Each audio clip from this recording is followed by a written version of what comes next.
আমি না মাসির কাছে বড় একটা ঋণ আছি, জানো তো? এই ঋণ আমি কখনোই শোধ করতে পারবো না মাসির। আমিও আছি এবং আমার বড় কিন্তু মাসির কাছে ঋণই আছি, যা মরার আগ অবধি শোধ করতে পারবো না।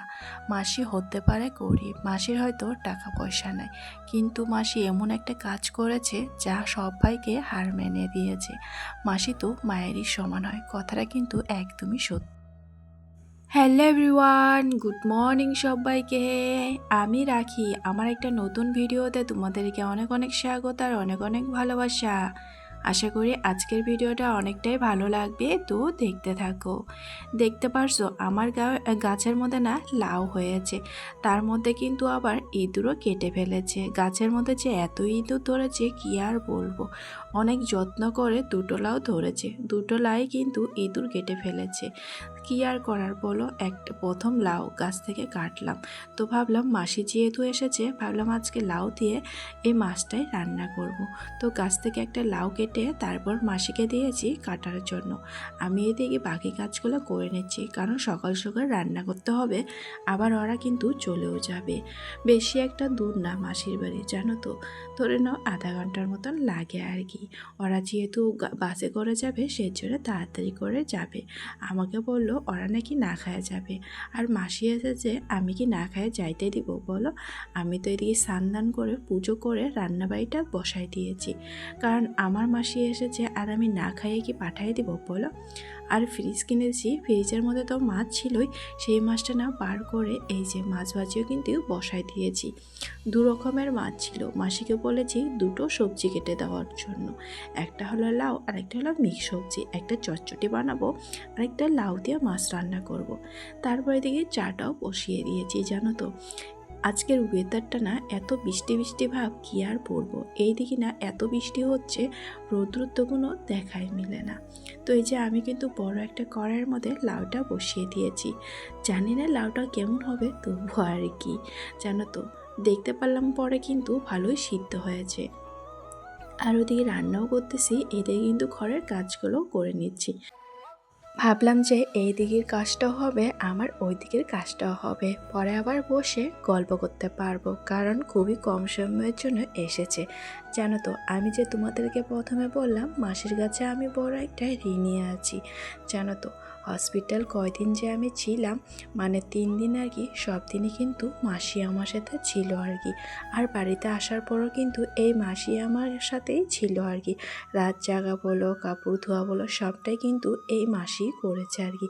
আর আমার মেয়েকে স্নান করানো মাসি কিন্তু 15 দিনের মতন ছিল, তারপর কিন্তু আমি একাই সবটাই করেছি আর কি। যেমন ধরো বাচ্চার যত্ন নেওয়া, ওই অবধি কিন্তু আমি নিজেই করেছি আর কি। মাসির খাওয়া দাওয়া হয়েছে, বললাম একটু আমার মাথাটা দেখে দাও। আমাদের ওইদিকে না এইভাবে মাথা দেখে দেয়, জানো, অনেকটাই আরাম। এইদিকে তো আর লোকজন নাই যে কেউ কারো মাথা দেখে দেবে। আর মাসি যেহেতু এসেছে, মাসিকে বললাম, এমনি তো আমার মাথায় কিচ্ছু নেই, তবু আর কি, জানো তো, মাথা দেখাটা কিন্তু একটা ভালোবাসা আর কি। তো ওরা এখন চলে যাবে, ও এসেছে আগায় দেওয়ার জন্য আর কি। তারপর আমিও যাচ্ছি, আর দেখতে পাচ্ছ সকালে বৃষ্টি দিল, তারপর কিন্তু রৌদ্র উঠেছে। এত রৌদ্র উঠেছে, গরম লাগতেছে আর কি। তো এই যে একে নেওয়ার জন্য কিন্তু মাসি এসেছে। মাসিরা বের এটা নাতনি হয়, জানো তো। ওকে বললাম আসার জন্য, আবার যে কান্নাকাটি করে ওটাই আর কি, সবাই হাসতেছে। এত কান্নাকাটি করে, আবার ও আসবে আর কি। এত বড় হয়েছে, জানো তো, তবুও কান্নাকাটি করে। আসলে ছোট মানে হয় না, বাড়ি তো বাড়িই হয়। 2 দিন না থাকলে না বাড়ির কথা অনেকটাই মনে পড়ে। যেমন আমার আজকে কতদিন হইলো আমি বাড়িতে যাই না, কতটা তাহলে আমার খারাপ লাগে বলো তোমরা দেখি। তো এই যে ওরা তো চলে গেল, আমরা এখন মা বেটি আবার চলে যাব বাড়িতে। আমি যখন আমার বাড়িতে কেউ আসে, আমি না এই অবধি ওদেরকে আগায় দেওয়ার জন্য আসি। আর আমার মেয়েকে জিজ্ঞাসা করতেছি, মাম্মাম দিদিভাই কই আর দিদন কই? বললো নাই, ও বুঝতে পেরে গেছে। আর বাড়িতে এসে তো দেখি আমার গেটের সামনে দুটো ছানা এসেছে আর কি, মানে ছাগলের বাচ্চা আর কি। একদম কিন্তু ফাঁকা ফাঁকা হয়ে গেল, 2 দিন তো।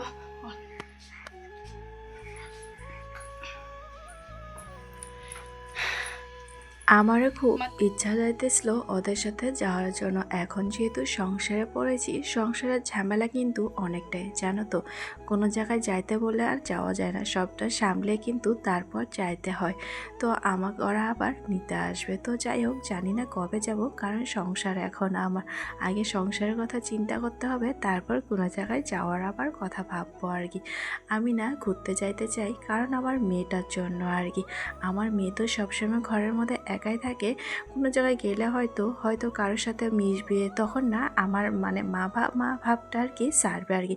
ও না সবসময় আর কি মা মা করে থাকে, সবাই বলে ও এত মা মা করে কেন। দেখো তোমরা, ও যেহেতু সবসময় আমার সাথে থাকে, তাই মা ডাকটা মার কাছে তো বেশি থাকবে বলো। ওর বাবার কতটুক টাইম থাকে, যতটুক টাইম থাকে ওর বাবার সাথে থাকে, কিন্তু ওর আর কি মাটাই বেশি লাগে আর কি। তো মামামকে তো সকালে আর কি মাছ দিয়ে ভাত খাওয়াই দিয়েছি ওদের সাথে। এখন ভাবলাম একটু দুধ আর কলা খাইয়ে তারপর ওকে ঘুম পাড়িয়ে দিব। তো সন্ধ্যাবাতি দিব এখন। মাম্মামকে দেখতে পারছো, এদিকে না আকাশটা পুরোই মেঘলা করেছে, মানে মনে হচ্ছে তুফান আসবে আর কি। আর প্রতিদিন তো মাম্মামকে একটু হাতে নিয়ে যাই, তাই না, মাম্মাম একটু বাইরে যাওয়ার জন্য কান্না করতেছিল। তো এই যে ওকে নিয়ে আইসি টুপি সোয়েটার পরিয়ে আর কি। দেখতে পাচ্ছ চারিদিকতে কিন্তু জলে জল হয়ে গেছে। এই যে বৃষ্টি বৃষ্টি করে করে কিন্তু চারিদিকে জল জল হয়ে গেছে আর কি। তো যেহেতু তুফান ভাব হয়েছে, আমরা আবার চলে যাব বাড়িতে আর কি, কারণ মেয়েকে নিয়ে এসেছি। রাস্তাটা অনেকটাই খারাপ, তাই ওকে কুলে নিয়ে বার হয়েছে। মন খারাপ করে বসে থাকলে তো আর চলবে না, কাজ তো করতেই হবে। সন্ধ্যা লেগেছে, সন্ধ্যাবাতি দিতে বসে গেছি। মেয়েকে আবার খাওয়াবো, কারণ সন্ধ্যাবেলা খাইয়ে দিয়ে ওকে আবার ঘুম পাড়াবো। আমি একটু মেয়ের সাথে খাইয়ে নিলাম মুড়ি আর কি। জানো তো, আমার মেয়ে না মুড়ি খাইতে দেখি অনেকটাই ভালোবাসে আর কি। এখন যেহেতু মেয়ে আছে, মেয়ের সাথে না আমার টাইমটা কেটে যায়, কখন যে রাত হয় কখন যে সকাল হয় বুঝতেই পারি না। ভাবলাম ও তো ঘুমাচ্ছে না, তাই ওর সাথে আজকে খেলু করবো। এই গাড়িটা এনেছি, এমনি না রেখে দেওয়া হয়েছে, তাই ভাবলাম ওর সাথে একটু খেলি, ও কিন্তু অনেকটাই ভালোভাবে আর কি। তাই যে ওকে কিন্তু গাড়ির মধ্যে দিয়েছি, আমিও বসেছি। তো এই যে দুজন মিলে কিন্তু খেলা করতেছি। তো এই যে এখন যেহেতু বর এসেছে আমাকে ডাকলো, তাই আমি এইদিকে আবার গেটটা দিয়ে নিলাম, কারণ ঘরের মধ্যে আজকে অনেক কাজ এসে, তাই ও কিন্তু তাড়াতাড়ি আসে। আর যেহেতু বৃষ্টি পড়তেছিল আর কি, দেখতে পাচ্ছ আর বাবা আসার সাথে কিন্তু মেয়ে কোলে উঠে পড়েছে আর কি।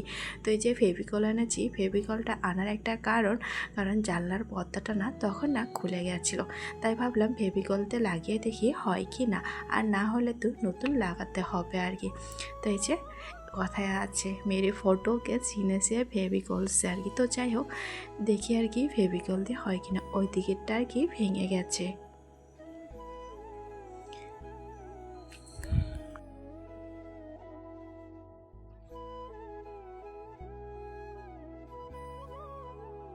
ওটা লাগানোর পর একটু রেস্টে রেখেছি, তারপর আইসি ঘরের মধ্যে ভাত বসাইতে, কারণ সকালে যে ভাত বানিয়েছিলাম ওটা না ফুরিয়ে গেছে।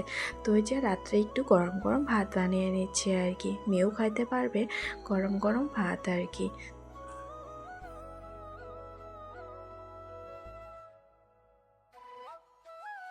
আমি তো ওই দিন পদ্মা গলে লাগিয়েছিলাম, আমার মেয়ে কি করেছে জানো, ওটা ধরে ধরে একদম তো নিচে করে দিয়েছে। তারপর ওর বাবা বলল চলো তাহলে আজকে স্প্রিং লাগাই, মানে ওই যে পদ্মা লাগানো স্প্রিংগুলো আছে না, সেটাই লাগাচ্ছি আর কি। দেখি এটা কি করে। ওই দেখতে পাচ্ছ আমার মেয়ে যে কতটা কাজ করে দেয় আমাকে আর কি। তো ওই যে সাথে আমাদের ভাতটা হয়ে গেছে, এইদিকে এই কাজটা কিন্তু করে নিচ্ছি। জানো তো, বর আসার পরে যতটুক পারে, আমার তো এমন রাত্রে কোনো কাজ থাকে না, যদিও বা থাকে ও মেয়েকে নেয়, তারপরে আমি কাজ করে না পটাপট করে নিই আর কি। যেমন ধরে স্প্রিং লাগানিটা না ও পারছিল না, তাই আমি এদিকে লাগিয়ে নিলাম, আর এটাও কিন্তু সম্পূর্ণ ঠিকঠাক করে নিলাম।